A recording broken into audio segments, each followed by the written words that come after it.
Hola amigos, this is Sean Swetnam. I am with Coach Darien Pyka, aka Coach Pyka. We're with the Samson Strength Coach Collective, and we're gonna have a conversation today about what she's got going on, what's going on with the quarantine, and how USC, University of Southern California, is dealing with the news we have. So just as a quick intro, Darien was a soccer player over at LMU, Loyola Marymount University.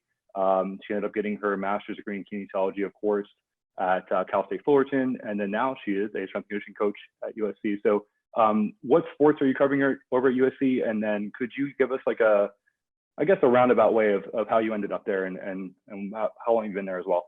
Yeah, absolutely. And Sean, thanks for having me on. And it's great to always share my passion and my story, and hopefully, enlighten, but also inspire others. At USC, I work with men's and women's swimming, men's and women's diving, men's and women's golf, and women's tennis. And when I look at all those sports, they're all individualized sports. So coming from soccer, that was a big transition that I'm like, okay, like teams, I love team building. That's what we do in the weight room. Team building, obviously we're getting stronger, and they're just like, we're too into it. I'm like, what is going on here? Like, we're a team. And I'm like, wait a second, that individual mindset. It's great because those are the sports required for them to be great. But it definitely hasn't been a shift in my thinking process. I've been there for almost about 3 years now. Like you mentioned, I played soccer at LMU, and that was kind of where my start for my passion for strength and conditioning came from.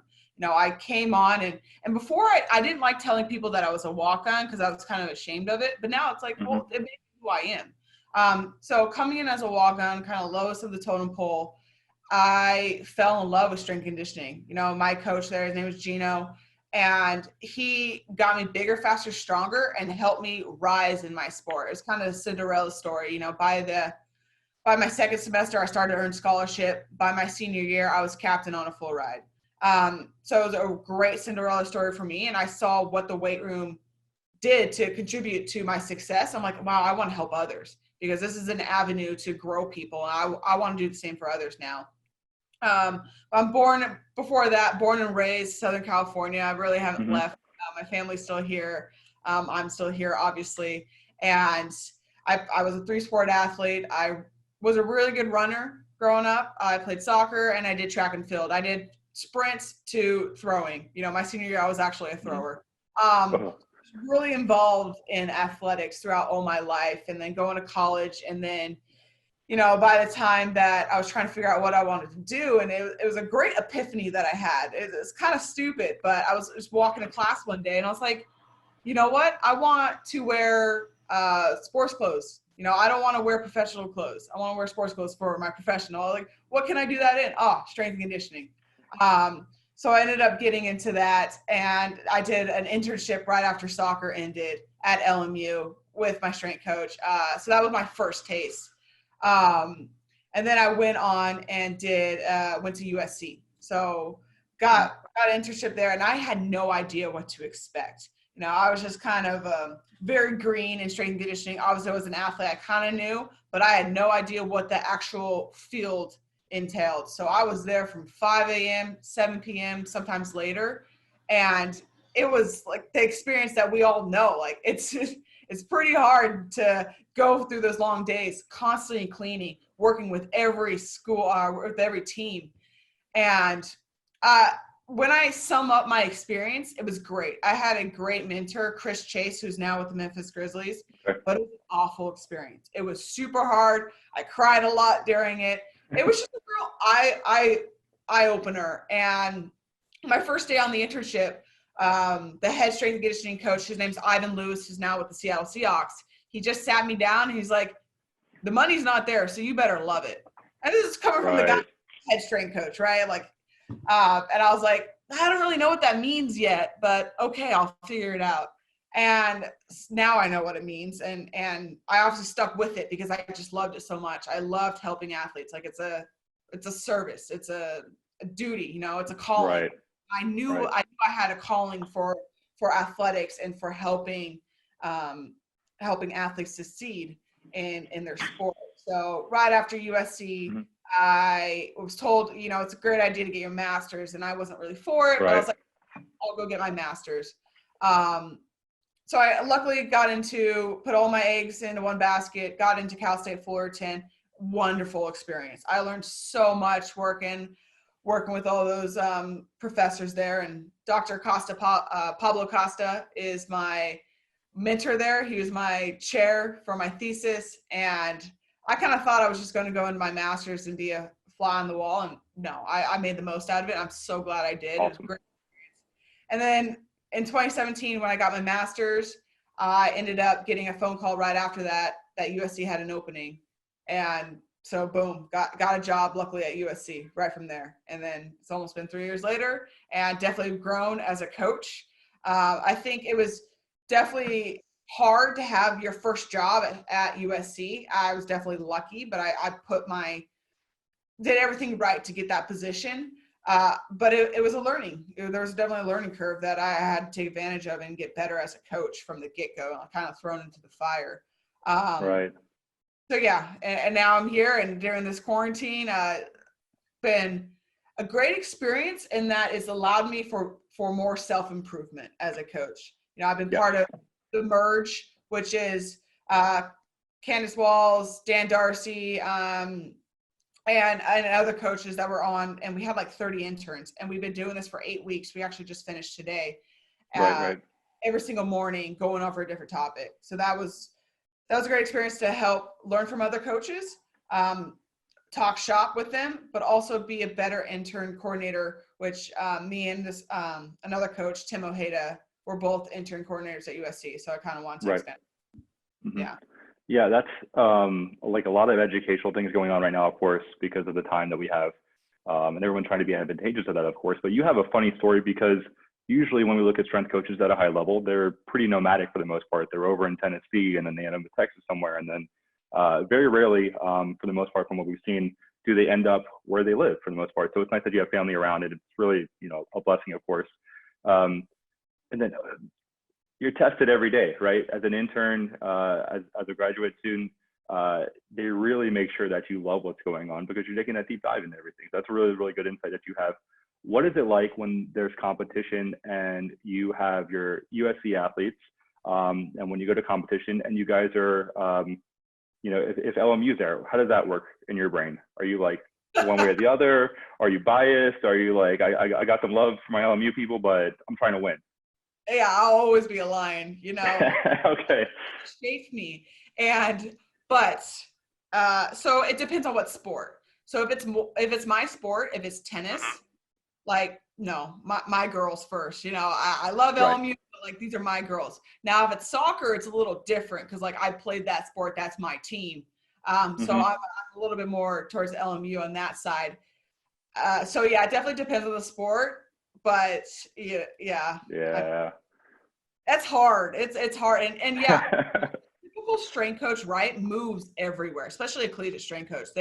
And I talked to a lot of others that's like, oh, this is my 7th school. This is my 5th school. And I'm like, well, it's my 1st, and I was born and raised here. And that's like, what? Yeah, they're like, what? Like, you need to get out of the bubble. You need to go explore. And I'm like, well, no, I believe in blossoming where I'm planted. I want to make the most out of where I am. I love living here. And that's something that I tell young strength coaches, that I'm like, you don't necessarily have to move all these places for this job. Like, you can find jobs where you want to be, and you can make the most out of them. Like, yes, I'm an assistant strength coach. I want to be a head strength coach one day, maybe. Do I have to move? Maybe not. Why can't I find an opportunity around SoCal? There's plenty of universities and opportunities. So I really want to enlighten young strength coaches that that's not what it has to be. And even though a lot of people do that, yes, you get great experiences. You meet a bunch of different people, but also you can set your roots down and make the most out of where you are. Yeah, my story is definitely very different from a lot of people. Yeah, it's very interesting, and then it's very individual to how you were taught, and how you like you said, you blossomed in that area. You brought up a really good point about the education and what we're doing with interns, and how we how we set up that normal like ladder of what we normally see within strength and conditioning, right? You start out undergrad, you end up interning somewhere, maybe you intern somewhere else, and you're a grad assistant somewhere. And then all of a sudden you're at an assistantship, and then you want to go up and go up and go up. And it's always this linear thought process we have when we're young. What kind of advice would you give to a young strength and conditioning coach who's just starting out, maybe they just got an assistant job, maybe they're doing their GA ship. Are you into like site visiting other schools, things of that nature as well? Yes, I don't do the best at it. That's why the merge has helped out me, other coaches. But strength coaches are always, we value our time, but also we value collaboration and having a network, having a circle, and getting to know other coaches. So I have a few coaches who will just cold call me and just be like, "Hey, what's up?" And don't want too much of my time.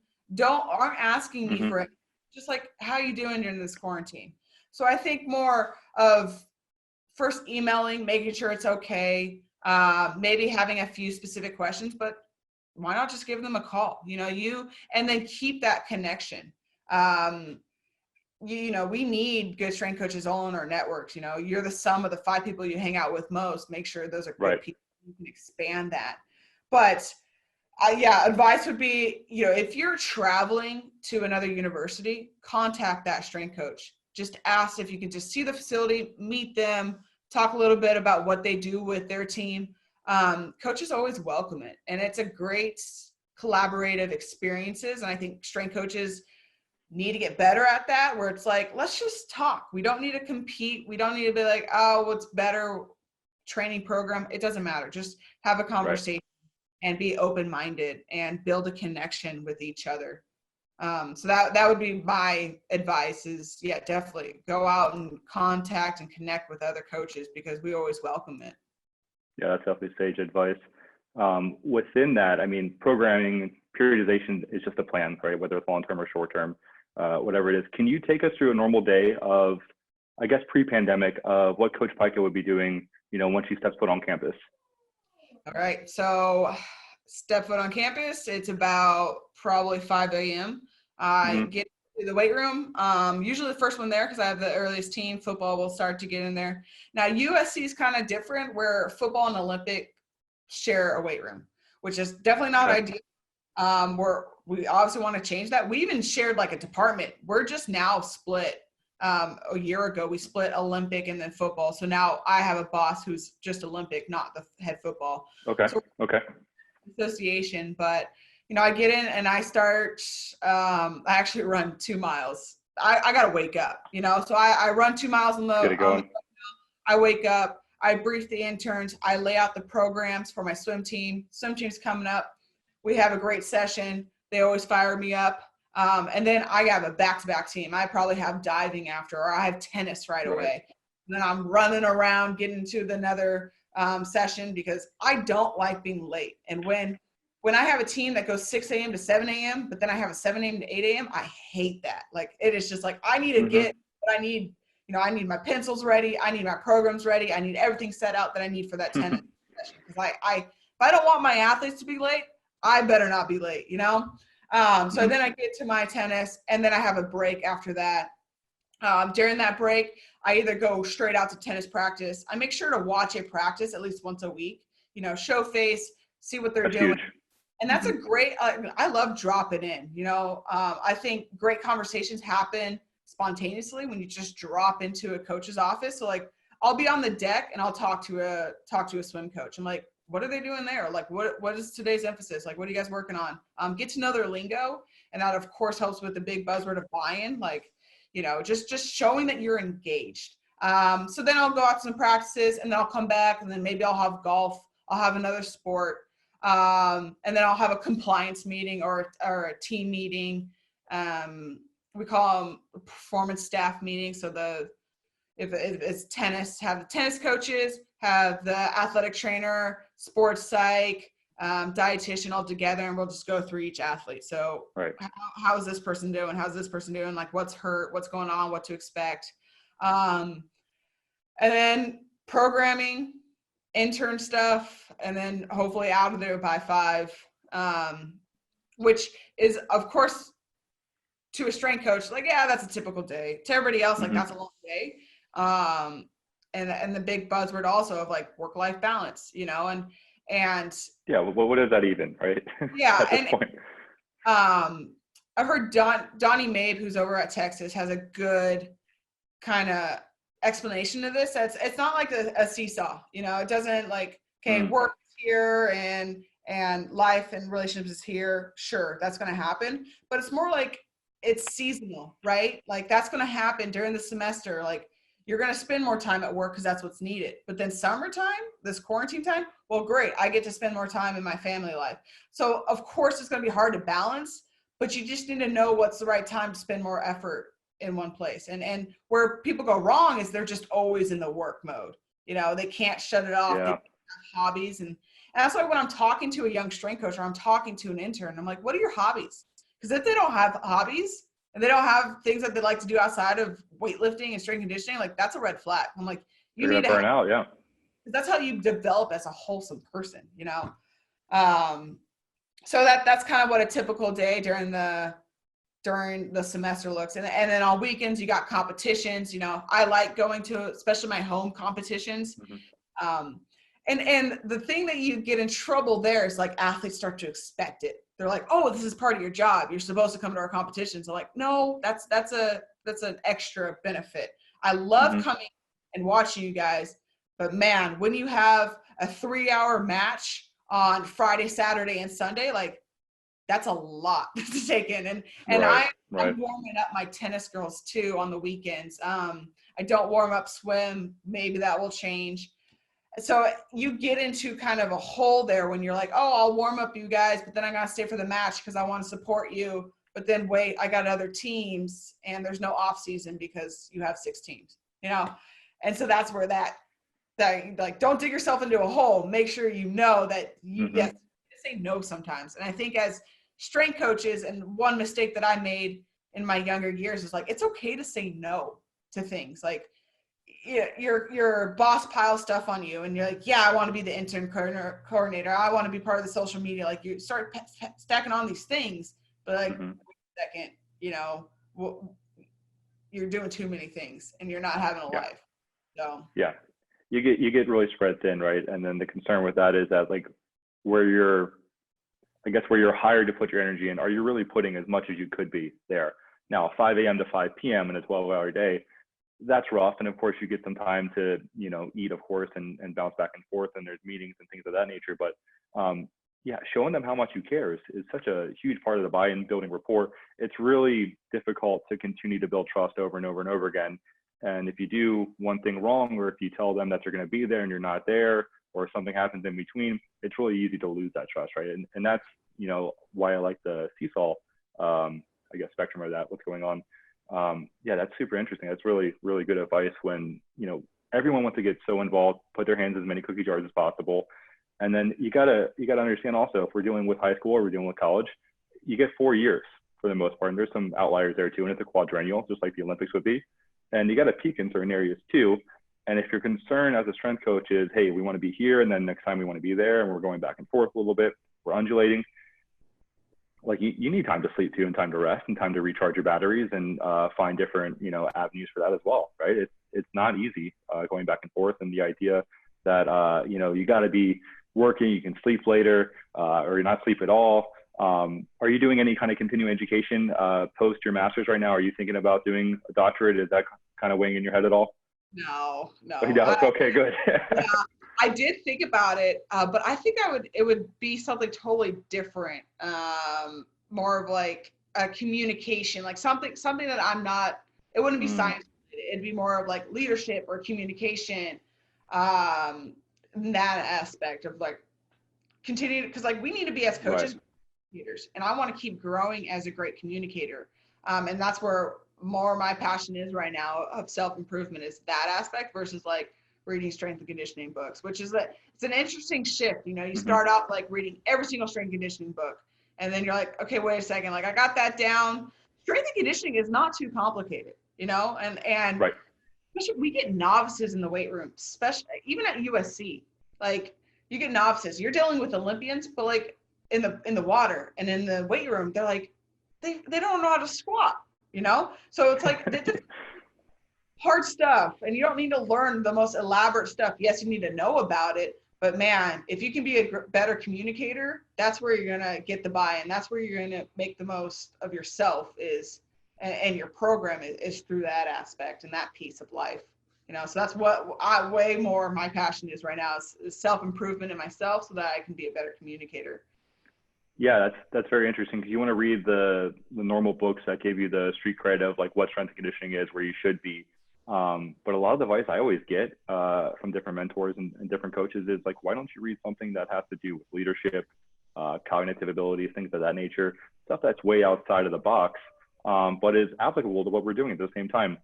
I'd like to get into how you're training your athletes, especially your swim athletes, because I think different is the best word because they're not land biased, right? They're in the water. They're usually pretty lax and flexible. Swimming in nature is like pretty concentric, right? There's no like unloading of it eccentrically.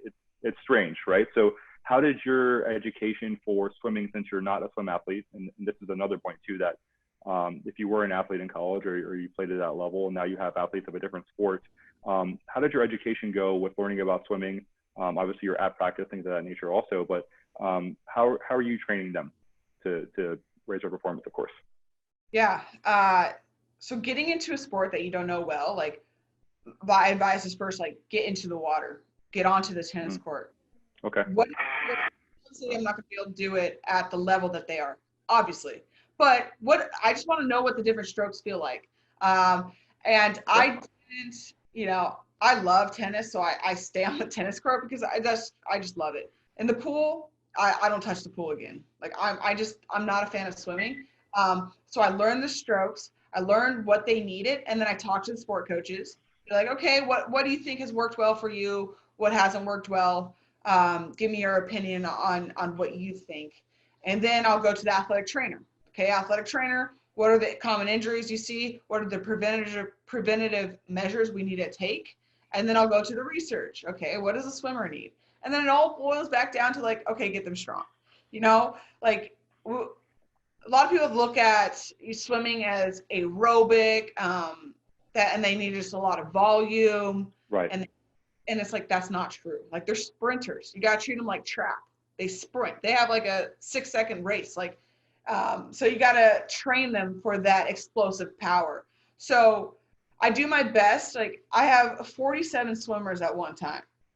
So you can't have 47 different programs going on at one time. It's just not feasible. You'd like to, but yeah, it's not doable. Yeah. It's just not. As much as swim coaches would love that to happen, that's just not feasible. So I try to do my best between the sprinters, the mid distance, and then the long sprints, who are doing more of the longer races. And you train them differently based on like, hey, more strength and power. They still need a little bit more endurance on this side, and they need a mix of both. So just how you would train any other athlete, we got our foundational movements. We got a squat, we got a hinge, we have a push, we have a pull, upper body wise. But what makes them different is that their vertical pulls are so much more important to swimmers than it is to another sport. Like obviously my variations in pull up, chin ups is going to be way different than a soccer player, and how much I touch on that. So it's just kind of shifts of like, okay, what's more important right now? Obviously the vertical pulls or horizontal pulls, they're just a pulling motion. They need to keep their lats strong, their upper back strong. We need to be safe in the shoulder girdle. But we can't forget that it's a short course. So in Europe, they have long courses, so it's not so much off the wall. Here in America, college is run in short courses. So there's way more time off the wall. And what does that look like when they're getting off the wall? Well, it looks like a triple extension. What does it look like off the block? That looks like a triple extension. So we work a lot of triple extension. But in order to teach them how to triple extend properly, well, I need to make sure that they can land properly. So I do work on their brakes, just like we would with a movement athlete. You got to work on the brakes before the gas. Yeah. So I still do that. I'm like, hey, can you land properly? Can you absorb force? We do a lot of unilateral work because I do believe sports are played on one leg, but even in the pool, just as important too. But what I did learn is that off the wall, they're pushing off 2 legs. It's just different off the blocks. They're staggered, right? Yeah. They're staggered. So it is more unilateral. But I'm just a huge supporter of just the strength benefits you can get with unilateral work. Not to say of course we squat, but training them, I'm a contrast person in general. So I love doing contrast with them. We'll do a squat. They'll rest a little bit, then they'll do a jump. lot of jumping from horizontal to vertical. They love it. We do staggered broad jumps. But that is more in the beginning. You know, we have the foundational, just like a pyramid. We build up the base of the pyramid, and then we go up. You know, when we're getting more into peaking season. Now, swimmers have different races. Obviously, we have dual meets, we have invites. They have a major one in November where they get a lot of their NCAA cut times so that they can just kind of get better the rest of the season and not worried about going to NCAA. So if they get that cut time in November, then the rest of the year, they're like, okay, I can just focus on March, focus on NCAAs. But if they don't get that cut time in November, well, they got to get it in January or February. So you kind of need to pick the races that they need to be really fast at. So that gets hard as far as programming. But once we're getting more to the competition phase, then it's more assisted, like assisted jumping, band resisted oscillation of the split squat, doing a banded squat jump, banded squat. So it's more like, I want you to move fast through that range of motion. So just like any other programming, we work on the strength, we get the foundational strength movements, we get strong, and now we're going to get powerful. And that's one thing that I've had to teach the swimmers is that there's a program, you know, there's thinking and a pattern to this. It's not just random, like we're always just going to work on this. Like it's going to change and get you ready for swimming fast in March. And so March comes, man, we're focused on power. Even more so, it just switches in what the emphasis is. So they're big Olympic lifters. I love Olympic lifting, my swimmers. They're actually great hang cleaners. And I don't know why, no idea. Maybe it's the coaching. I don't know. I would like to say it is. But let's say that. Let's think and lean on that. Yeah. And they just they understand it. And there's that triple extension again. And so when it comes time for peaking season, they're ready to go. They're moving that bar fast because their technique and the foundation was built in the fall. So we're going to be swimming fast in the spring. So overall, it's not too much different than you would train in the other sport. Of course, there's variations in the stroke and variations in the distances. But really, our job is to build better athletes, to build their athleticism so that they can take their new athleticism and apply it to the pool. You know, it's just more of the timing and what emphasis we're in. No, the dynamic correspondence is huge with that. And then also, like you mentioned before, just the conversations you have, you know, whether it's on the deck or whether it's in the weight room with them, is making sure that they understand where we're going, as opposed to just like, hey, we're doing this today because I said so, let's rock and roll, let's turn the music up and see what happens, right? They got to know where they're going. At USC, with the caliber of athlete that you get, as well as, you know, the high academic standards there, how does motivation play a factor into, of course, what you do? You seem highly motivated, of course, getting there early, getting your 2 miles in and then rocking and rolling. And then how is motivation a factor for your athletes? You know, when they're feeling like, hey, competition's up, they get like the post-competition blues a little bit when they come back in the train. How do you kind of ride that wave with them? I make sure I'm in check. I make sure I'm showing up. I'm consistent in my energy. And that's one advice that I got when I was interviewing for the USC position. And his name is Danny Van Dyke, and he's also up in Seattle with Seattle Seahawks. And he said, just make sure your attitude is consistent. Like these athletes, and coming from being a college athlete myself, like your life is all up and down. You know, this is going on, that's going on, relationships not going well, got school, got maybe a job. So just make sure that they come into the weight room, they know what to expect every single time. It's consistent. And so that's number one. And then obviously practice what you preach. If they see me lifting, being motivated, you're more likely going to be motivated. You know, it's just like when you greet somebody, if you greet somebody with enthusiasm, they're most likely going to respond with enthusiasm because you see you're going to do it. And then lastly, like the motivation comes from also like, I'm a passionate person and I care about them deeply. So I make sure to get the details right. So if their programs need to be laid out, they're always laid out in a specific way, and their pencils are always laid out in a specific way. Jeez. There it is. Yeah. Too much talking. So having myself in check is a better motivator for them because they know, okay, she's ready to go. Things are set out. 6 a.m. strikes, and we're going. And it's been easier, I would say, to motivate these athletes because they're such high level athletes, and they got there for a reason. You know, they're there at USC Right. and especially some of my swimmers who have big goals of being an Olympian. You know, so they do what it takes. Yes, it's been a lot to educate them on, you know, different ways of strength training because swimmers are very in tune with their body. So they have kind of a trust issue. They're like, oh, but I'm really sore. Like, whereas a soccer player, you get sore, you're like, yeah, I love being sore, you know? But a swimmer, Yeah. you get sore and they're like, I felt slow in the pool today. I'm like, yeah, it's going to be like that. We're more focused on strength, but I guarantee, you know, we'll back down the weight room a little bit. We'll move faster and you're going to feel better in the pool when the time is right. So I think more of the education piece has led to the greater motivation in them. And that's why like calling us coaches is great, but we're more educators. Like we're there to educate them because what I learned is that you have 4 years in your sport and then most people, they're out. Like you're done being an athlete. So what are you going to do now? Like making sure that they are educated because they're going to be lifting on their own. So I hope that they're learning something when they're with Yes. not doing stupid stuff, you know? And it's been the education piece is so important because of Instagram. They see this and they're always like, coach, like, look at this swimmer's doing that. And they're on a freaking stability ball with a bar on their back. And I'm like, okay, that's great for them. Maybe like, I don't always put it down. Like I'm not going to put it down. Where are they in their programming and in their, you know, annual plan, you know, whether they're in long-term athletic development, maybe that's just to mix it up a little bit and let them have some fun and then ends up on Instagram, right? Like who knows? It looks cool. It looks cool. So that's why they put it on. Do they actually train? I don't know. But Right. so I wanted to just educate them of what is strength conditioning. What are we doing here? What's the difference between a squat and a hip hinge? You know, what are we really talking about? What am I looking for? What is bracing your core? So I love educating because, you know, when their time's up, and they're going to have to be real world people or people in the real world and making sure they're a good human and they're educated in this aspect to help them out a little bit. Yeah. Right.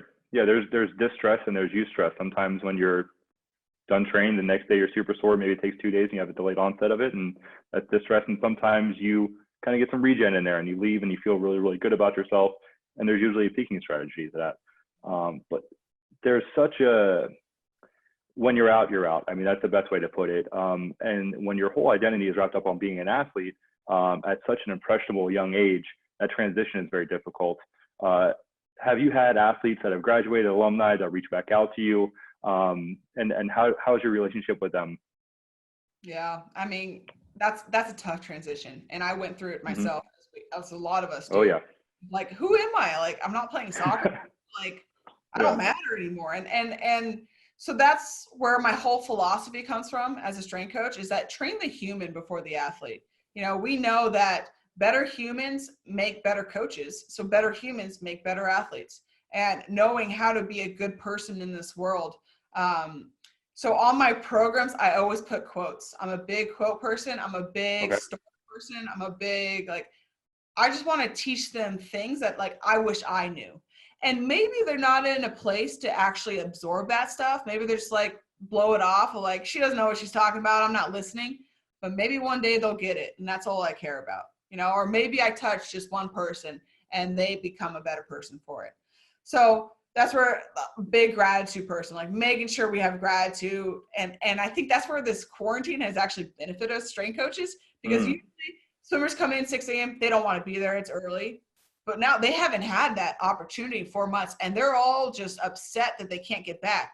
So when we do get back, I'm like, hey guys, remember that time when you wanted to be in the weight room? Like, don't forget that. Be grateful that you're here. So that's been a big teaching tool for me, and getting them to be grateful. I kind of forgot the question now. No, that's okay. That's okay. No, yeah, it's that itch of like when they get back, they get back. Leading into that, because we talked about what your day would be like pre-pandemic. What is it going to look like now, and like information-wise, depending on, you know, what you guys can talk about with their training. What do you think training for your tennis athletes and your swimmers and divers is going to look like? Well, they probably won't get back training as right when semester starts. So semester's supposed to start August 17th. but we don't even have our full fall sports. So it's kind of a pecking order right now of that. Football is back training. Some soccer players, we're trying to get the whole soccer team back. So the fall sports got to come first. And right now, being in Southern California, we have to train outside with masks on. So that's been huge to navigate. And like, how do you program when they have their masks on? Like, luckily during conditioning, they're allowed to have it down, but then breaks and get the water, they got to put it back up for resting. But right now we set up about 22 stations with tents outside, and we can't bring all the squat racks out. So we just got a bar, we have a rear foot elevated stand, we have kettlebells, and we have bumper plates. So we're kind of just working with that. But you can only have 22 kids out there. So I don't know what's going to look like when we get back, especially when you have 47 swimmers. Yeah, we all don't know. There might be a decision soon to maybe push it back. I don't know. But what football's doing right now is just going throughout the day and having small groups. But that doesn't work when they have classes, when they have online classes. So school gets in. Yeah. So right now we're being super vigilant on cleaning. There needs to be a 30-minute cleaning after every single training session. Wearing gloves for the athletes that need to wear gloves, and constantly hand sanitizing. So it's kind of been, it's a little over the top, but we're making sure we're checking our boxes. We get COVID testing, athletes and staff that work with the athletes get COVID testing once a week. So we're just staying on top of it, and the kids get it. Like, everybody's doing a great job right now of understanding that this is what we need to do so we don't get this taken away from us. Of course, it's not in our control if it gets taken away from us, but let's do what we can so that we do our part. So yeah, when we get back, like, hopefully we can be indoors. We have a great facility at USC. We have 22 racks, and we have a huge turf area that we're not using right now. And even before the shift came, we built racks on the turf area. We built 8 new racks. Oh, wow. Yeah. So that was kind of fun. A lot of legwork. Yeah. Yeah. Things that you were like, oh, like, what's the job of being a strength coach? Like, well, you're gonna have to build a lot of equipment, so make sure you're good at building stuff. Don't tell you that. Yeah. You cannot be a weak strength coach. I don't care if you're male, female, you cannot be weak, because you're gonna have to carry that rack over there. So but yeah, I just, fingers crossed that we can get back and be indoors, and that will help our teams out a lot, and even get some of the spring sports. I'm helping out with other teams right now, but I don't get to work with my athletes because they're not fall sports. So. Right. Collaboration is always huge, with your athletes, and then staff to staff as well. What does collaboration look like with you guys? Because with the amount of staff you guys have, athletic trainers, admin, of course, too, and then you have football with AA and the other coaches. What does it look like when you're working with, different spaces, different times, you guys are converging on different things, especially now when there's a lot of, the best way to put it, I guess tiptoeing around a little bit, because, there's cleaning, there's a lot of protocol going on right now that needs to be watched. And like you said, there needs to be a lot of vigilance. But what does collaboration look like between different teams, coaching, and just staff in general? Yeah, it can get tricky because everybody wants to think that their sport's the most important. So you're like, no, my team needs this. No, my team needs it.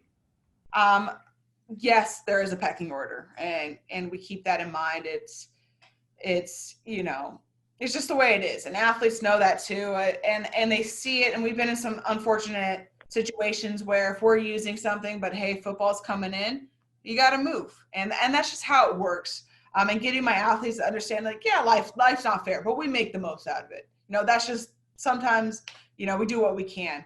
But luckily, our Olympic and football staff get along great. And that's not the case. Beautiful. You go over some other universities, like, they hate each other. So we're very fortunate that they do work with us. The head football coach, Clay Helton, does work with us. Like, I don't know another university that would allow Olympic athletes to be out training right next to football out on the field. Like, that usually doesn't happen. And he is kind enough and generous enough to let us do that and use the football field for conditioning, for lifting. But of course, there's a thin line. Like, don't cross that line. Like, if you start doing something disrespectful or you're taking up too much space, like you got to keep that in mind of like, no, they're letting us be here right now. So yes, there's tiptoeing around, but also we like each other. So that makes it, Awesome. and this is my second staff I've been around. I know football has a lot of changes, so you never really know what you're going to get. Luckily, the previous staff was great. This staff has been great. So we've been really fortunate to work with great football staffs on our side. That's awesome. Yeah, it's a lot of moving parts, a lot of agility that we need to have, and agility that that just needs to happen spontaneously sometimes. Like you don't learn about this kind of movement and fluidity that we need, and it just sometimes it's for the moment, it just happens. Within your career, looking at where you've been, where you're at right now, I know we talked about the ladder of strength and conditioning before with coaches and things of that nature. What are you looking at in the future for yourself? I know education is a big and mentorship is a big part of your plan, especially as we mentioned the merge. But what are you looking forward to in the future, and what are you trying to get into in that regard? I'm looking forward to having more responsibilities. I love coaching coaches, as you can tell, like just from being an intern coordinator to doing the merge and just passing on what I've learned, because people gave their time and their education to me for free. So it's not mine to keep. I need to keep passing it along.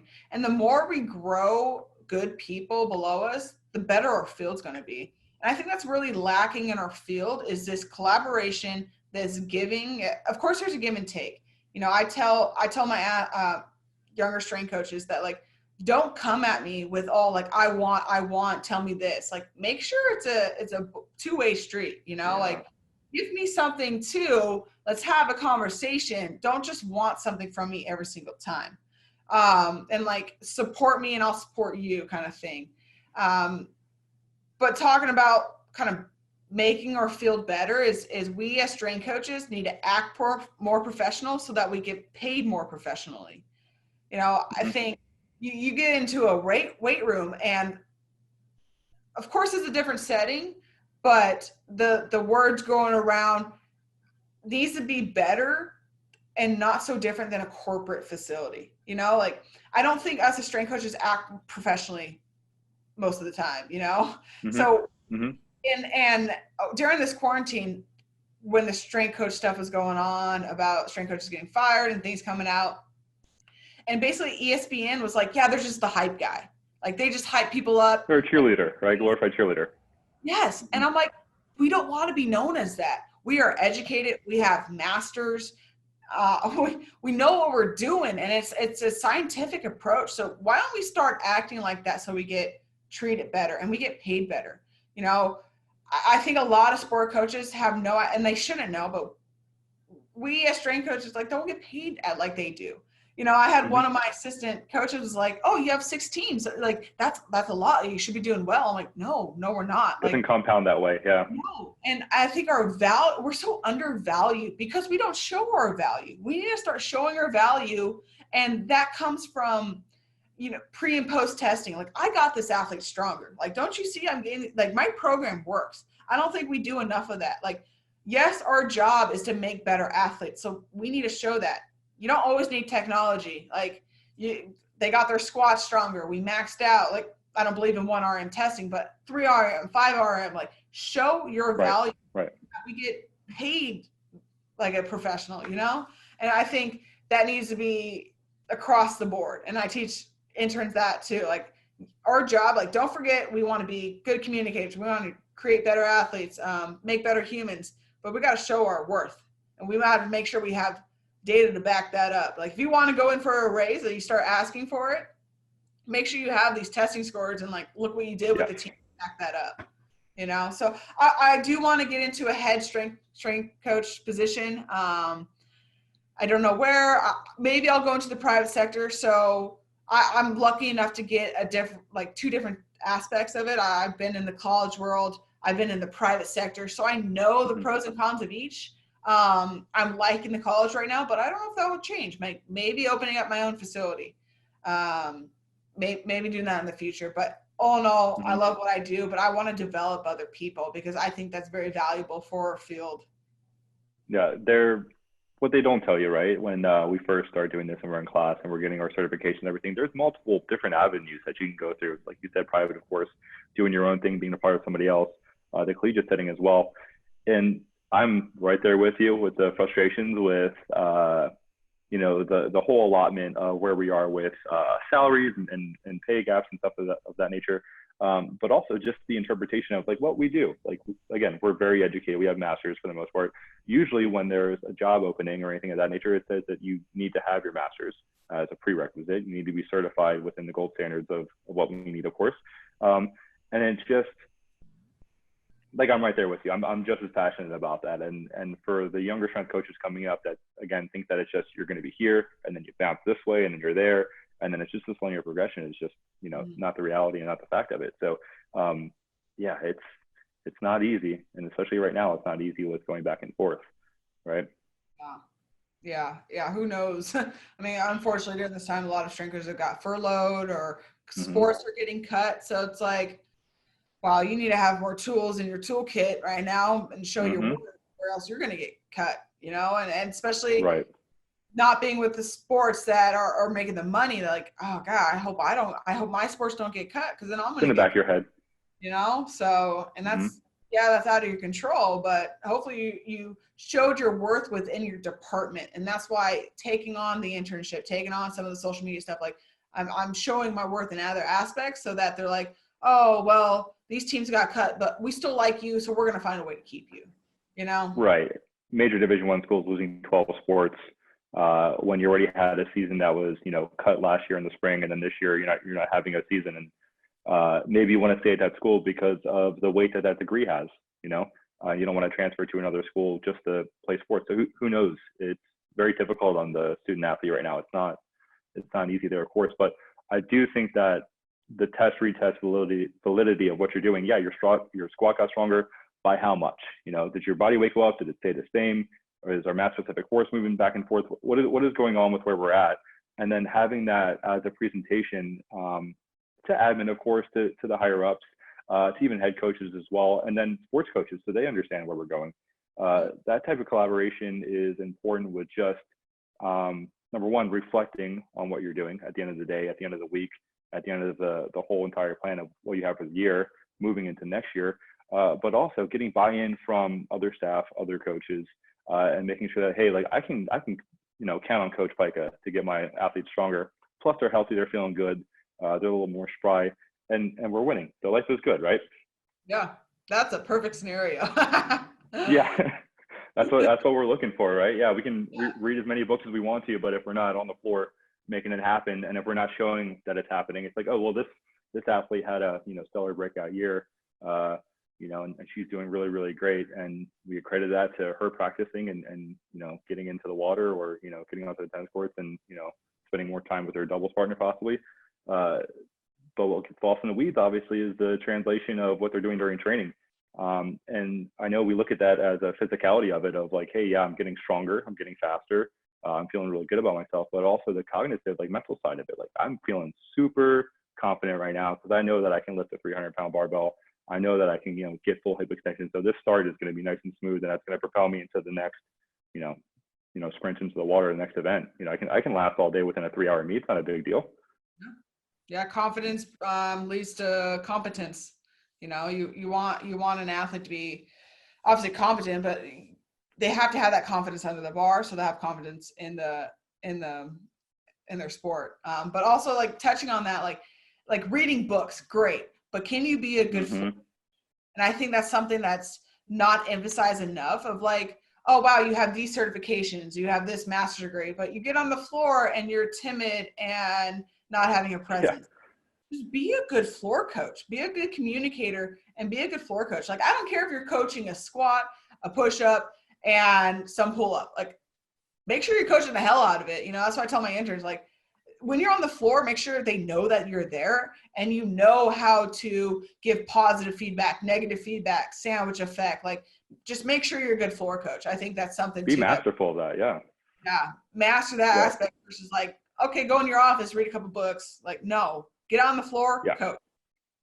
Yeah. And you can have as much alphabet soup at the end of your name, and be fantastic. And then, like you said, you get on the floor and it's like, you're not loud, you're not commanding what's going on. There's, the intent of the day is lost because of what's going on. Now a whole training day has been lost. Now we need to reorganize our entire training because, that education is in there also. And it's like, one of the things I talk about a lot too with a lot of different coaches is like, the way you're loud is very important. Proximity between different athletes, where your spacing is with them, your back's not turned on anyone, things of that nature. So you have line of sight as well. But you need to be hydrated, right? I heard this at a very young age. If I had a mentor who was a track and field coach at UVA, and he was working with some football guys. He told me very early, I do not trust a strength and conditioning coach with clear urine, because that means they have too much time on their hands. And I was like, okay, yeah, I get that. Like that's one of those. But yeah, like getting hydrated, having enough food so you have the energy to know what's going on. You have to find a little bit of time for yourself for some self-care, but also like you are using the throat and yelling a lot and being loud and, getting red in the face sometimes. You got to be able to recover that from that. If you lose your voice, where are we at with that, right? You want to have the music loud, then you got to be louder than the music. Yeah, we're not robots. And that's one thing I learned early on. I was like, oh man, I don't see this guy like sit down. I don't see him eat. He doesn't hardly sleeps. Mm-hmm. I'm like, okay, that's what a strength coach means. And I'm like, no, like be yourself. Like people have their different ways of life, like making sure that, you're doing things that are good for you, not just what you see. Right. Like don't emulate somebody. You take habits that you like and then you leave the rest that you don't like. Yeah, I think the strength coach is a robot and we're always like, and you're going to get sick. Like, but I feel like in this field, like it's so hard during the semester to get sick because who's going to cover your team? If I'm not there at 6 a.m., I get in a car crash, I get sick. Like who's going to be there? And that's just like having good support staff is great, but also like, yeah, you need to take care of yourself. Yeah, you got to really prep that too, because if you're dealing with your interns and your assistant coaches, can they take over when they need to? Like if you're on campus and it's a little bit wet and you slip, like, are they going to be able to take care of that when you're in the training room? And can you trust them to do that as well? So the education there is, again, things they don't tell you, but it's super important to know that, yeah, you have trust on the floor and you've seen them, you've given them the opportunity to do so. So now that, if you can't be there for one day, usually what happens, right, is like you're into the season, you're hustling and bustling, you're getting after it, high energy, high intensity. And then season's over, you get a little break, and then you get like a little, sniffle in the nose, you get a little cough or something, you're just run down. You didn't even know you're run down until you're completely done and rested, So that's all I got for you today. I want to roll out the red carpet, social media, where you at, things that you're doing, things that the people should know, and then we'll get out of here. Yeah. I respond on Instagram a lot. I'm at Coach Pyka, Coach Pyka. Feel free to reach out. If you're ever in LA, please reach out. I love having guests. I love talking shop and kind of showing the facility. Obviously, things are different with COVID, but in a normal circumstances, please, you can email me at dpyka@usc.edu. I do my best to respond to everybody and give my insight and looking to build connections. So feel free to reach out. Awesome. All right, Coach Pike, appreciate it so much. Have a good weekend. Enjoy yourself. Yes, you too, Sean. Thanks for having me. Ciao. Of course. See you.